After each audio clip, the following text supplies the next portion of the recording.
Kristen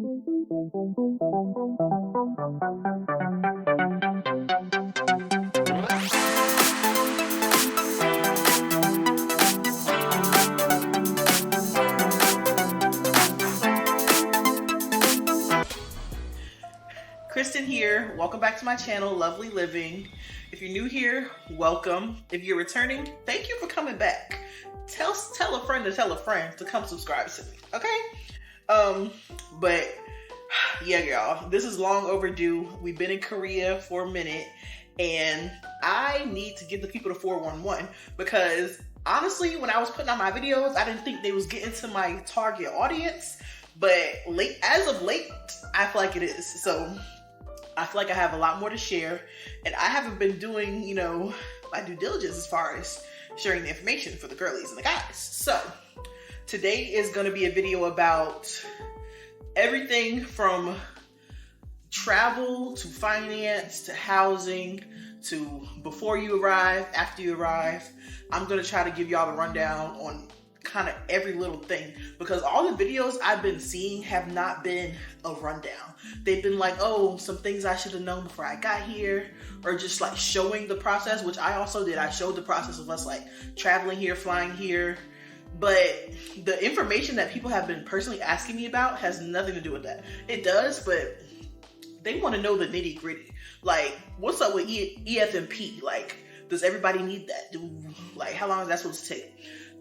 People want to know, what is the travel like? How do I, get my army lodging? Like, all that stuff. So I'm going to try to put all that into maybe a whole video, or I may break it up because it's really hello, Hennessy. It's really a lot of information. So I saw a need in the market, a gap in the market. I'm going to fill it. It's been long overdue. I'm going to fill it. And I have my records here.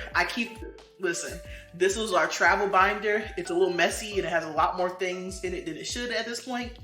But we're going to get started soon. And I'm going to give y'all the rundown of everything you need to know to PCS to South Korea. And let's get into it. So lately I have been getting a lot of inboxes on social media. Apparently my videos reach the right people sometimes. So I've been getting questions asking about, how do I do XYZ when I come here? Give me the 411. And I feel like, why haven't I not made a video yet? Especially because I'm sitting here at home, like, not that I don't do nothing, but it can be done. Okay, guys, so I literally made a list of things I want to talk about so I don't get sidetracked, so I can keep up with the needs, the XYZ, the nitty gritty. So before you even, when you get those orders and you see that you're going to come all the way to South Korea, because this is a hop, skip, and a jump, as my mother would say, the first thing you need to do is get your money right, okay? Start saving. Start spending less. Start selling stuff. If you want to sell stuff, get your ducks in a row, okay? Because yes, the military pays for a lot. They reimburse you, but you're going to be paying out of pocket at first, okay? Make sure you have the out-of-pocket money. You don't want to be traveling, waiting for the 1st or the 15th to come just so you can pay for XYZ. It's not smart. Now, this may not be the best financial advice for everybody, because everybody's responsibility is different. Everybody, some people got kids, maybe a credit, a little something. But I was suggested, and I looked in a lot of Facebook groups. I'm going to be putting the Facebook groups on the screen somewhere. Facebook groups are your best friend for PCSing and just military life in general. There's so much information out there, and everybody has a specific thing that they went through. Maybe some people have a dog, maybe some people have kids, maybe it's just you and your spouse. But if you got a question, guarantee you it's been asked about 3-4 times. Use the Facebook groups. But yeah, I was recommended a specific credit card, the Chase Sapphire card, because you automatically get approved most of the time if you're military. And they also, you don't have to pay the annual fee of $500. Approved on the spot. And then you or your spouse or whoever also needs to use a card, put them as authorized users. They send that card out and you get it in the week of. And of course you get points and everything, but you don't have to worry about, oh, am I going to have money for this move? Because you have to pay for, rental cars, hotels, food, all that stuff. And it could add up really fast if you're not careful. So make sure your money is right, okay? As far as before you travel, make sure if you're buying specific things for travel or you're renting things or doing things, make sure it's in your leave window if you want to be reimbursed. That's something that we did not know because this was our first move.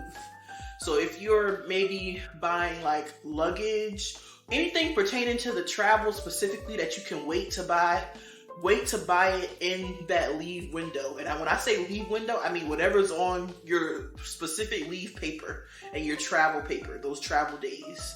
Because when you get to go fill out that smart voucher, and we'll get to that, when you get to go fill out that smart voucher, they're only going to want and reimburse things in that specific travel window. And it's going to say that when you get there. Be mindful of that.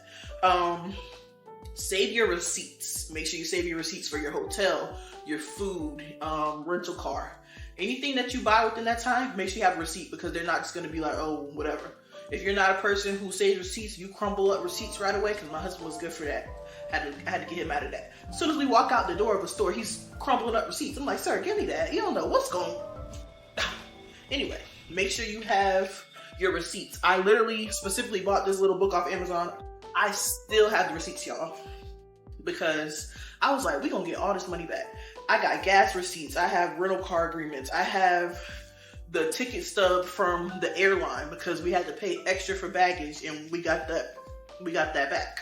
So make sure you're saving everything. Make sure you're keeping track of everything. Even if you got to print the bank statement out. Make sure you keep track of everything, because they're going to want an itemized list for the records. Saving. I would say for this move, and okay, let me first say it's only me and my husband. So for this move, I would say have about 5 bands on deck just for travel and when you get here. I'd say the bulk of that is going to be mainly you're going to want to buy transportation when you arrive, which is going to be a Korean spec vehicle, which they're not very expensive. You can find a good car for $2,000. Our first car we bought, $1,000. It was a stick shift. One of his sergeants that was about to leave sold it to him. Second car we bought, only $1,900. We bought that from an actual dealership. So the car, don't even worry about it. Don't worry about high mileage. Just make sure it can pass the inspection and you're good to go. You're also going to need about $800 for Army lodging, because you usually get about 2 weeks worth of Army lodging. But again, you have to pay for that, and then the Army will reimburse you. So make sure you got, but I believe it was like $700. We'll round up to $800 for the Army lodging. So yeah, that's as far as like beforehand and when you arrive. Other things you're gonna need. So if you're not living on base and you're getting that BAH, you're gonna have to go to the finance office and put all that in, and make sure you have a deposit for your housing. Usually just to hold the house is about $50. That's how much ours was. We gave them that $50 that same night they showed us the house, just to be like, you know, we're claiming this. After that, which we didn't know, our realtor knew, you can go to the finance office.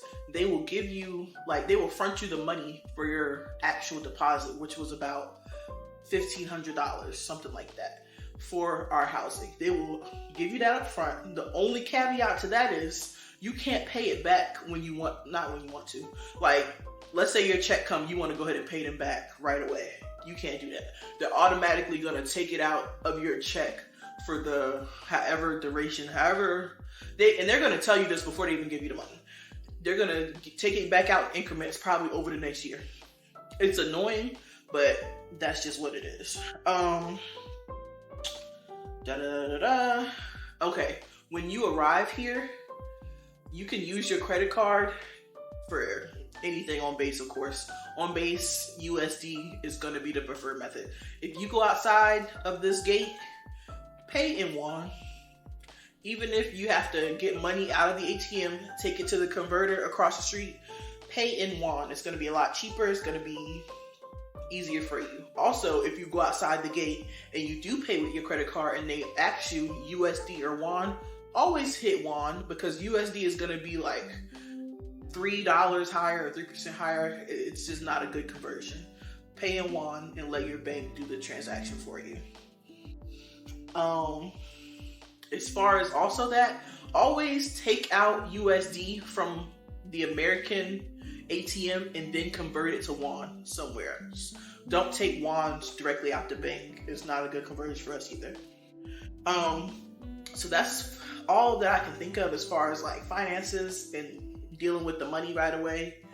You're gonna pay for taxi cabs. Taxi cabs take credit cards. Just use a credit card in a taxi. A taxi around base when you first get here is probably gonna be like $4 to $7, depending on how far. The base is, they say the base is pretty big, but I think just because I've been here a while, it doesn't feel that big, but it is. It's pretty big. You're just gonna be going from like lodging to in processing or lodging to like the walk-in gate. It should not be more than $10, depending on the time of day. But you can also catch that bus if you need to. Okay, random things to make sure you have in order as far as payment. Pay off your cell phone. If you have a cell phone, like with Verizon, you're paying off the phone, try to pay that off before you leave, because you're going to need to switch carriers. You're going to need a Korean cell phone. And you don't want to have to worry about trying to pay off a bulk of a cell phone and then also trying to get a new carrier. It's going to be a lot of rigmarole. Luckily, our phones were already paid off a couple months before we left. We didn't have to worry about it. Cut that phone off real quick. Try to make that, I know there's so much to do when you get here in processing. Try to make transferring your phone one of the first things you do, like within 1 or 2 days, because the charges, we racked up about $110 worth of overseas charges because we waited. We were just like, oh, $10 a day per line is not that much. It adds up really quickly. Go ahead and do that. If you have a vehicle that you know you're not bringing, handle that. Don't let it sit somewhere and incur like, a storage fee or whatever. Give it back to whoever you loaning it from or leasing it from. Handle the car situation, because you can get a car over here much cheaper than anything you got back home. That's just the facts. So yeah, as far as finance, that's all I can think of right now. And let's move on to travel. Before you can even travel, you be waiting on orders. That's one thing. The military will have you waiting on orders for months. And then as soon as they give you them orders, they like, do you know you have 30 minutes? 30, yes. That's how they act. Because we literally got orders, hard orders. Are they called hard or soft orders? I don't know. Whatever orders, whatever texture orders, we got them February 2nd. And they had already booked my husband's travel for February 26th. We had 20 days to pack up the house, get the movers here, get our car situated. I was waiting on a passport. Like, it happens so fast. You get rushed eventually. You be waiting and then you get rushed. So the first thing you got to do with that is get your command sponsorship, which wherever your husband or your spouse was last at, they should already have sent over a command sponsorship if that was something that was an option. And then you should be doing, is it EFMP? The medical clearance, which, okay, for me, all I had to do was get a basic physical form, take it to the clinic. It literally lasted all of 20 minutes. They checked my blood pressure, my height, my weight, tapping my knee, literally the basics. I sent that out to the office that they asked for. 2 weeks later, they was like, you're all clear. You don't need any further stuff.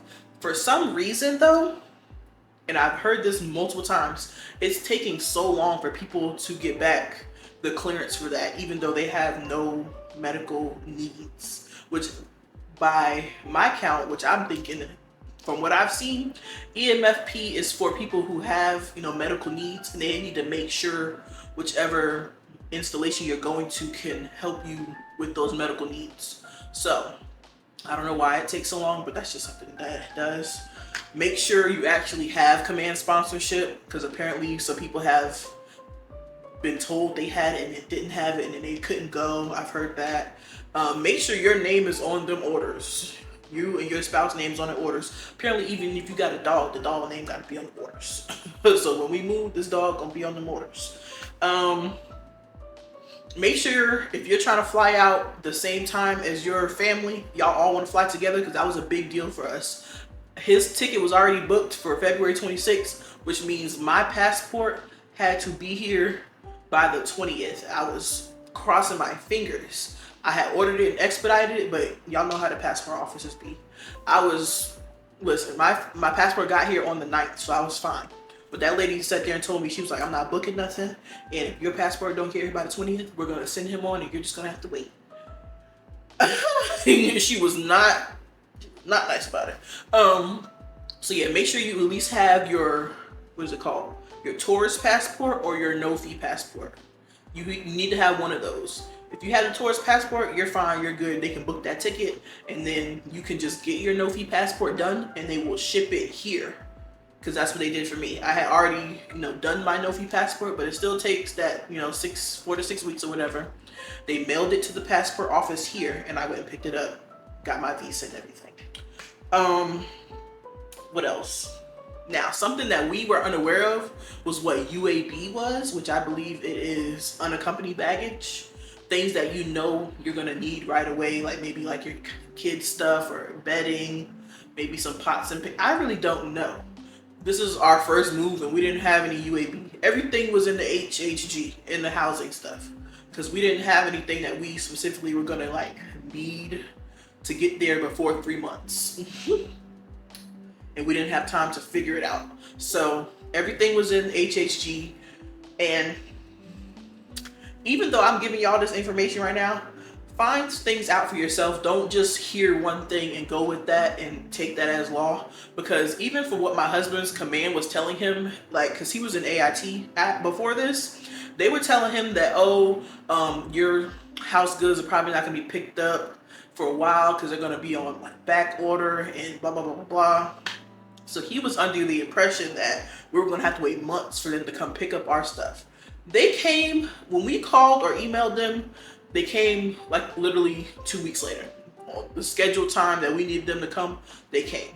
So I don't know where his people were hearing that from. I also asked him, I was like, when was the last time those people PCS? He was like, probably 3 or 4 years ago. I was like, why are you listening to them? They don't know nothing for real. Like, stuff changes literally month to month, day to day in the military. So find out the most current information for your situation.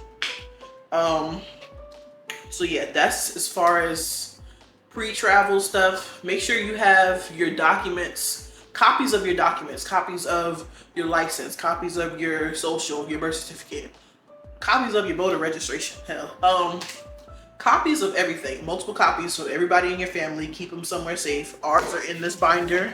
Like I told y'all, there's copies of literally everything in here. And make sure you have at least 5 copies of your orders, your travel orders in leave form before you leave to go to that airport.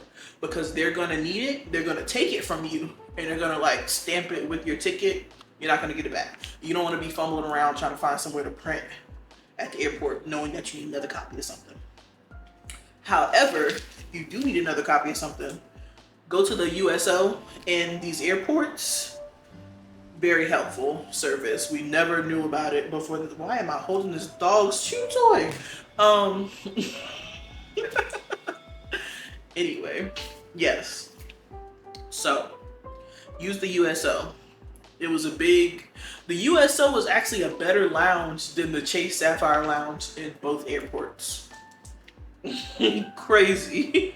Military got that on lock. Shout out to the USO because I believe it's like volunteer based for the most part, and they always take care of us. Also, before you travel, once you know your dates that you're gonna arrive here, go ahead and contact Army Lodging as soon as you have those dates. Don't matter how far in advance it is, when you know you're gonna get here for sure. Email Army Lodging, and I'll link Army Lodging below, or I'll link the form to reserve Army Lodging below, one of those. So you can go ahead and request your dates, what kind of room you need, if you need any extra accommodations, if you need a room for your pets, if you need a crib for your child, they will have all that. And Army lodging is actually way nicer than I thought it was going to be, but we'll swing around back to that. Just make sure you reserve your room ahead of time. Don't get here and think you're going to just get a room, because that thing be packed. People come here every day. Let's talk about, you've done everything. You've given the keys back to your old house. You've packed up your car. You're on your way to the airport. It's happening. You're moving. This was a very exciting time for us because we've always wanted to live like overseas. But when that time comes, when that day hits you, you've already like, visited your family. You've said goodbye to them. You're driving to that airport. You'd be like, dang, I'm about to get on this long behind flight. Like, this is crazy. So yeah, we flew out of Charlotte Douglas Airport, East Coast, and we had to fly from Charlotte to Seattle, from Seattle to Japan, from Japan to Osan Air Base, and then we took a bus to Camp Humphreys. So technically 2.5 to 3 days of travel, just with the time zone changes. But yeah, it's very crazy. And if you have kids, shout out to the families with kids who had to do that long journey, because I felt like a child myself. I started feeling the way. I was like, right, get me off of this plane, feed me. Like, I'm ready to be done with this. So yeah, when you first get to the airport, you have all your baggage and everything. You just get there. You're gonna go ahead and pull out those leave forms, fill out those orders, pull them out before you even get your like baggage stickers or anything. You're gonna need to show an agent those to even put your numbers in the system, because like, they give us that paper, our plane tickets. This is your plane ticket. This piece of paper. It says your itinerary, the kind of travel. It's like Sato travel. It has me and my husband's name on it. It says this is your official receipt for travel. Please retain for vouchering or reimbursement purposes. I told y'all, keep everything. Now, it's a commercial flight, but it's all military, so you don't have to worry about whatever. Yeah, so from Charlotte to Seattle, boom. And then I think this is the only one for that. It literally gives you all the information. Read this carefully. Tells you how to check in, tells you about ticketing, it tells you about travel, how many bags you're allotted, how to go through pre-check, whatever. So yeah, you'll get this flight. If you're on the East Coast, that flight gonna be about 6.5 hours. Because they had already booked my husband's seat, we did not sit together. We're on the same row and we both had middle seats, so that was not a good first leg of the trip. As far as when the transportation office emails you, this is your ticket, this piece of paper. Do not lose or destroy, period. So yeah, we arrived in, let me get my dates right. So yeah, our layover was literally 12 hours. The layover is 12 hours. So we got to Seattle at 7:30. We didn't leave Seattle, because this is wrong. We left Seattle at like 7 a.m. Our flight was delayed like 2-3 hours, which recently I heard somebody, they just came over here. I've been communicating with them. Their flight was delayed a whole like 24 hours. So they went and got a hotel room and they had to, rearrange that. Luckily you get reimbursed, so it's not a problem. We just slept there. 9 times out of 10, for some reason that flight gets delayed in Seattle. I don't know what it is, weather, maybe that's just what happens. Use the USO. The thing about the USO, they close at 1 a.m. So it's not like a 24-hour service. They're closed for about 5 hours out of the day, I believe. I think they open back up in the morning at some time. USO in Seattle is outside of the checkpoint. So when you get to Seattle, you have to go to baggage claim, get all your baggage, and if you want to take your baggage to the USO for them to hold, or if you already know you're going to have like a layover for your flight or whatever, you can go to the airport. I mean, you can go to a hotel. But we didn't have that kind of time. We're going to do that. So we lugged all 6 of our bags up the stairs. Maybe they had an elevator and we just didn't find it. But the USO was like up some stairs. So we had to lug all our heavy bags upstairs to the USO. They have a baggage storage that you can put your bags in.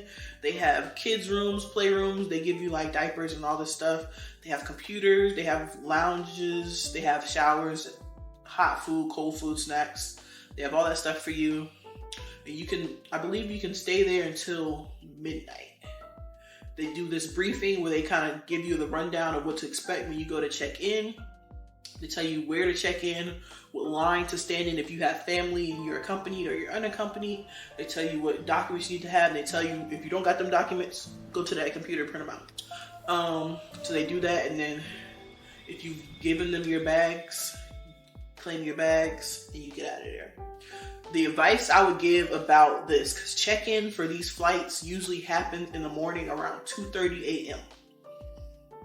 At least that's what ours was. Check-in started at 2:30 a.m. If you want to get a good seat, or you don't want to be all the way in the back of the plane, or yada yada, get to that line early. Because if we would have known better and we would have got to that line early, we could have low-key got like first class seats, which is just like the better seating in the front of the plane. Of course, it's all free, so you're not getting like first class treatment. But who would not want to get the big seats in the front? I would. Also, this is where we ran into having to pay for extra luggage. Ended up having to pay for one extra bag, which was $125.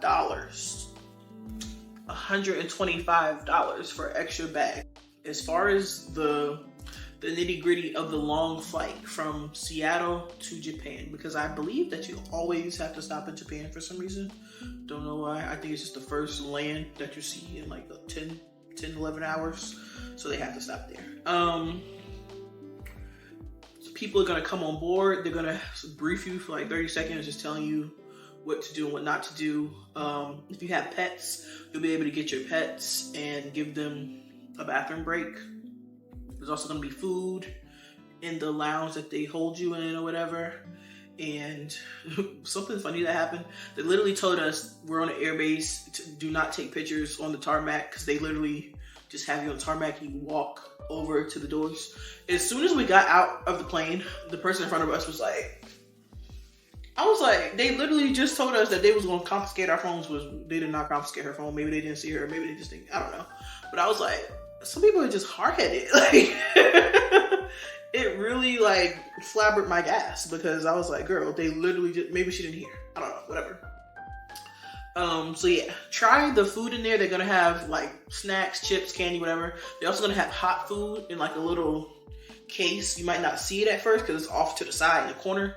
Get that hot food. It's really good. So yeah, you'll be there for about 2 hours. Maybe they'll refuel. It's in Japan. Either way, that's gonna be the last place you have any like GPS service. Korea does not do like GPS service, not with Apple or Google. So yeah, don't lose your items while you're here. Do not lose your headphones, your phone, your Apple Watch. You will not be able to track them. They're just gonna be gone unless you know where the last place you left them at. So the 2 hours is over. It's gonna be another 2 hours or so to get to Osan Air Base. It'll be the same thing. You arrive on the tarmac, you get off the plane, you're gonna go into this building, and you're gonna sit in a room.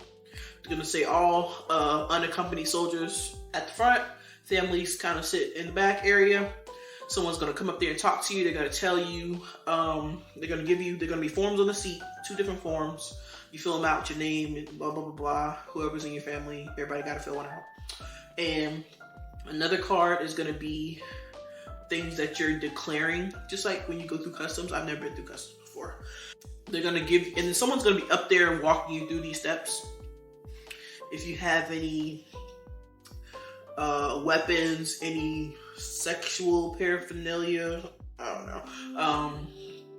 They said any powders, any protein things, anything that you're trying to use for like marketplace. Like if you have a business, maybe have like your business stuff with you. I don't know. The only thing that we had to declare was some protein powder and some creatine. Those are the only things that fit into the categories that they told us about. Once they're done with that, they're going to send you through this little pathway. That's where you're going to get your passport stamped. This is not your visa.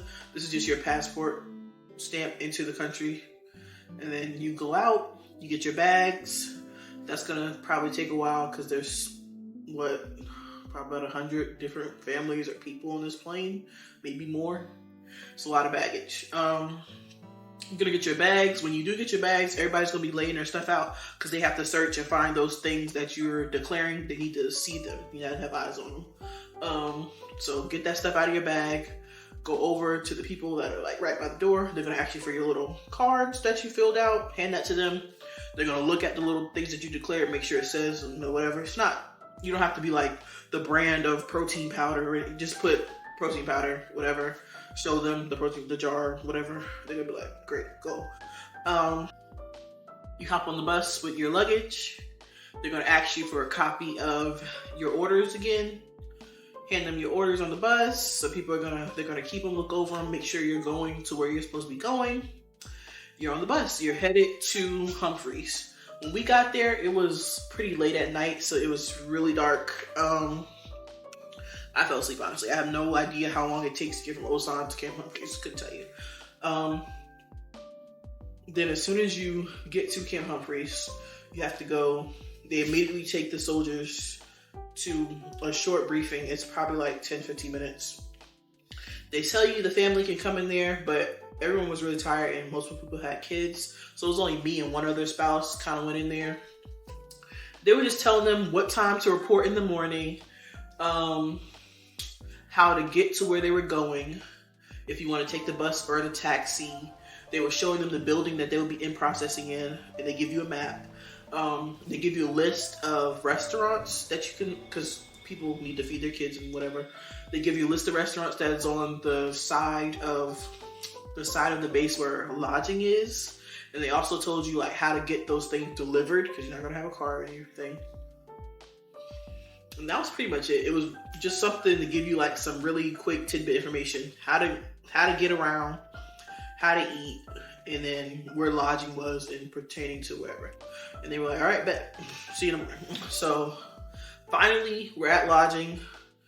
We're like the second family to check in. We're in building like C or whatever. And that was it. We got to lodging. So yeah, that's it.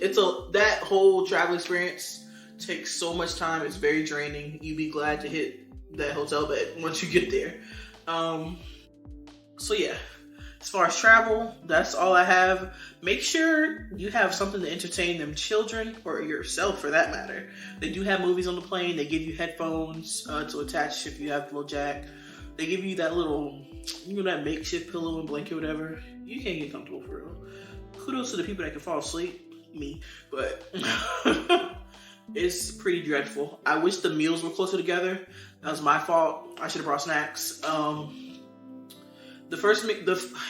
do people always talk about airplane food being bad? The food's actually really good. They're gonna feed you twice, and then they're gonna have like sandwiches and snacks the entire time. Not the entire time, but you can always get a snack, ask for some pretzels or something. And then on the last leg of the flight from Yokota to Osan, they'll hand out sandwiches. Make sure you have snacks for yourself though. Snacks for yourself, snacks for your kids, snacks for your pets if they're in the cabin with you.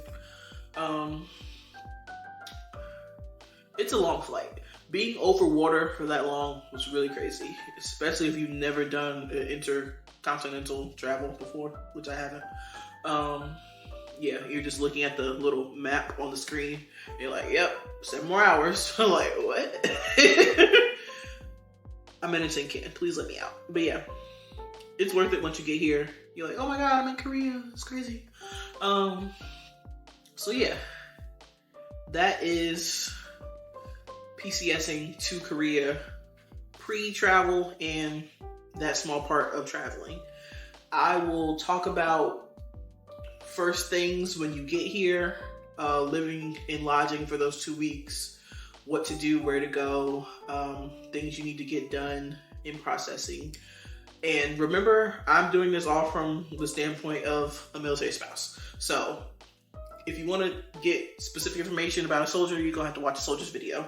Or maybe I'll get my husband to come on here and talk about his experience one day, because I don't have the total insight. I only have it from the standpoint of watching other people and knowing what I had to help him with as far as the processing. So yeah, thank you guys for watching. Remember to like and subscribe. If you have any questions, please ask them in the comments. I'll reply.